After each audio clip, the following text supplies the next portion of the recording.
Okay, so you got your stimulus check. Now what? The first thing you should do is buy a MAGA hat. The second thing you should do is buy a new AR-15. The third thing you should do is buy a bunch of sandbags so you're ready for the apocalypse. Come on, guys, I'm just kidding with you. Don't do any of that. All right? I want to go over some really basic things that you need to understand and know, okay? It's called keeping the wolf away from the door. Many people fail financially because they don't understand some simple concepts, okay? And that simple concept is keep the wolf away from the door. So let me explain to you what that is, okay? The most important thing you need to have is clothes. You should all have some clothes. It's America. Everybody's got clothes in America. Second thing, the most important thing is water, guys. You got to have water above food and everything else, right? So water's pretty basic here. So you need to have food next. Food should be, you should be able to put some food in the refrigerator, whatnot. The fourth thing, you got to be able to have a roof over your head. Got to pay that mortgage, guys. You got to pay that rent. Next, I would say electricity and lights. You've got to have that. Then it goes to communications and transportation, man. You got to have gas, and you got to have car insurance, and you got to have a cell phone so you can communicate with people. That's sort of like keeping the wolf away from the door. If you don't keep food in the refrigerator, the wolf comes and your family starves. If you don't keep the lights on, your family's, I'm talking about literally like basic necessities. Like you cut out everything else out of your life. You pay the water, you pay the mortgage, you pay the light bill, and you put food on the table. Everything else you can wipe out of your check. Okay? That's what you guys got to focus on. That should be your basic necessities, and that's sort of like what you have to live. Everything else outside of that is really a need or a want, right? So let's go over. Let me explain to you what I got for my stimulus check, right? I got a large family. We got 2 adults, and I got 6 kids.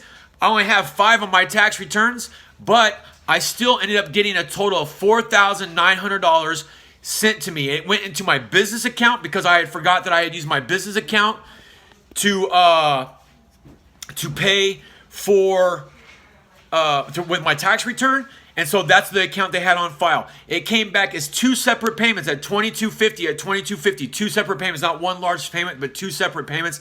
It said from the IRS. It went directly, a deposit came out Wednesday morning, it was there. So what am I doing with my money? The first thing I'm doing is, if you're a giver and if you're giving, 10% of that is probably something on your plate that you want to look at, right? Second thing is mortgage, man. I like being ahead of my mortgage. So if May's due May 1st, you can't pay your rent on May 1st or after. You have to pay it beforehand, guys. So in April, I'm paying May's mortgage. Do you understand? And so you need to be a month ahead of that. You need to be weeks ahead of that, paying your mortgage in front of that, guys. After that, guys, I went to the store, did my other usual food shopping. That's $250. Boom. I paid off a small credit card, $300 that I had tucked some money out on and got rid of that. Boom. The rest of it, I had like $2,000 left. I put it into savings. Why? Because I have a baby coming, right? And that baby's going to cost me $3,000 just to do a home birth here at the house. And so I've got $2,000 put away right now for that. I need to make another extra grand and put that away. And so anytime that you have a child coming, you sort of need to put a hold on everything and start stacking cash. And in case there's an emergency, you have some money around. You guys need to have set aside at least $1,000 that you can't touch for an emergency things. Look, I don't know how many times I've gotten my butt wiped out because I didn't have transmission money. A transmission went out on my truck. I didn't have the $1,300, $1,500, $1,800 it cost to fix it. Have transmission money set aside, guys. I'm telling you, most people fail because they never have enough money set aside to weather a storm, okay? And it's very biblical when you get into a season to know how to save money and to be able to put that away and live below your means, all right? Stack some cash, guys. You have to be able to live on less than what you make. And don't sit here and tell me that you can't do that. I'm telling you, if you just put food, lights, pay your mortgage, you could do that. But we have this thing that we want to buy stuff and we got to get things that we don't need right now.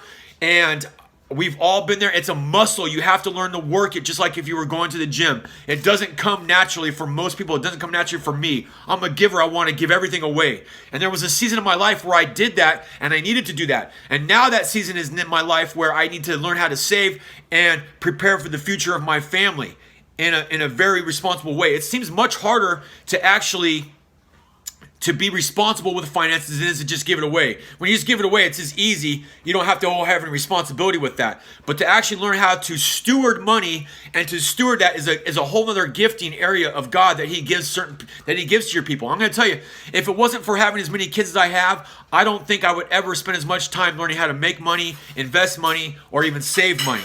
And so God has used that to teach me those lessons, guys. And so I hope that blesses you guys. I hope you guys got your stimulus check, and I hope you're putting it to something good. Peace. Love you. Good luck.